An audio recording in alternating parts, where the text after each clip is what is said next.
part, we're looking at a problem. And that could be a problem as a consumer or a problem in a business, and you need to contact another business. So consumer to business and business to business, when you have a problem, that's called a complaint letter or a claim letter. So let's look at how a claim letter or this complaint situation works. What's this all about? Well, first of all, we need to think very clearly. What is it that happened that's going to make you complain? You probably should write things down to be clear before you write your letter. When we talk about complaining, it doesn't just mean you don't feel good. It means something actually went wrong. So you bought a product and it's broken, doesn't function right, doesn't do what it's supposed to do. Or if you're a business buying from another business, the delivery was past its date of expiration, or maybe the shipping date was late, or maybe the port of arrival was wrong, or something was wrong in the banking arrangement. There are many things that can go wrong. But whatever they are, they're probably going to be a little bit complicated. So you really need to sit down, think about it, and get it clear what happened and what the problem actually is. The next step is to think, what do you want to happen? It's not enough just to say I complain. In fact, that's not really useful at all. You need to say, what do you want to happen to solve this problem? So do you want a replacement? Do you need a refund? Do you need something to happen next time and it needs to be changed different from the last time? So you need to make these two things clear. What is the situation that happened and what is it you want to happen that will solve that problem? A very interesting idea in business is that actually when something goes wrong, it's a chance, an opportunity for your company to make better relations with another company, or you as a customer to get better relations with the company you buy from. It may be that the company wants to help you solve this problem, and once you let them know, they can solve it and you'll have a better feeling and you'll have a better relationship. So in business, this is often the case. Now, it's not the case if you just get angry and upset and you're not very clear-headed. So this letter is certainly about staying focused and clear. This letter will typically have 3 paragraphs, and we're going to emphasize a few points, which is the history of the problem. That is, when did it happen? What happened? And then what's happening now, like right now, because what happened before is already history, right? So what's happened just now or recently? And what is it you want to happen? That's basically how we break it up into these parts. Whatever you do, you don't include your feelings or anger or any kind of emotions, because it's not going to help the situation at all. So this letter should be very logical.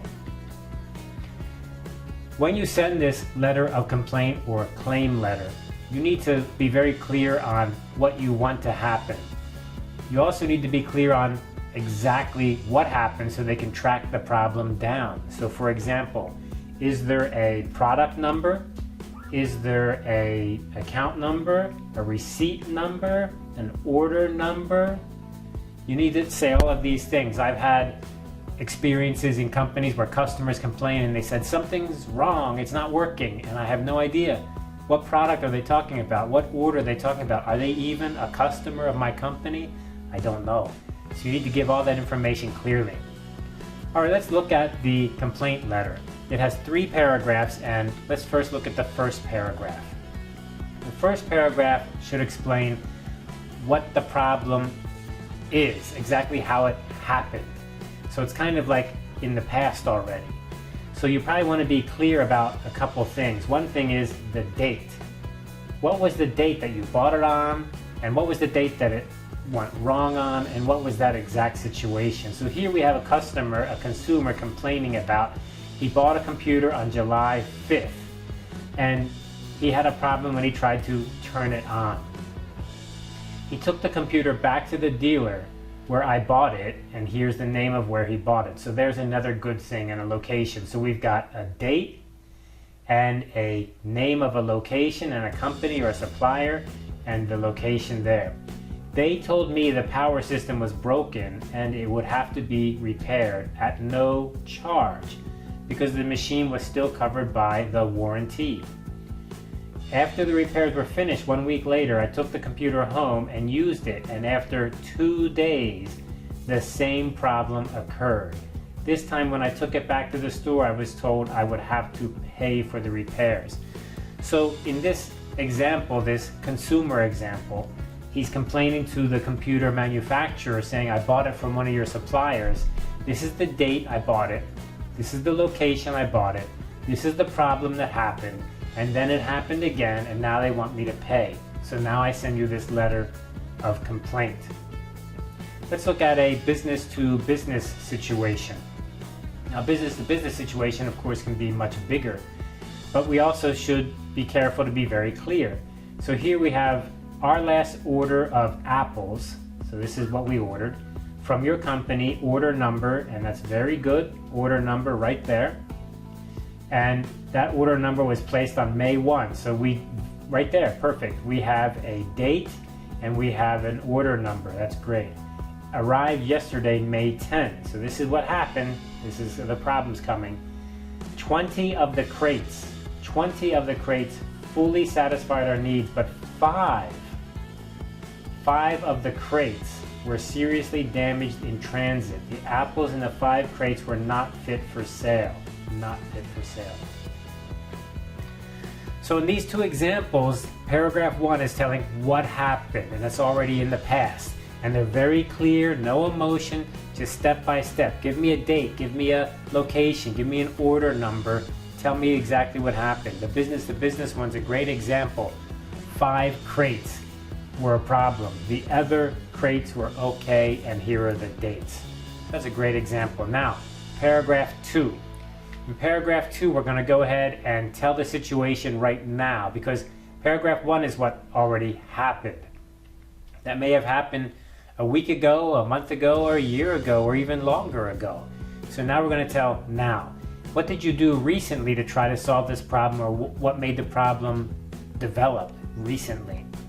You don't want to repeat the problem again, but you want to tell just recently what's been done. And again, these should be very clear facts. So let's look at some examples here. The consumer example is the first one, consumer to business. For 1 week, the computer has been at the store. The store manager cannot be reached because the computer has already been repaired. The workers will not return it until I have paid.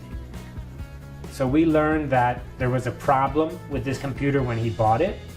He took it back for repair, then he took it back for repair a second time, and now it's stuck at the shop. So he's telling the company.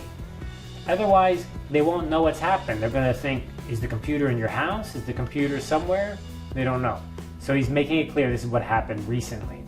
Let's look at the B2B, the business-to-business example. The 5 crates of damaged apples had to be disposed of. That means thrown into the trash.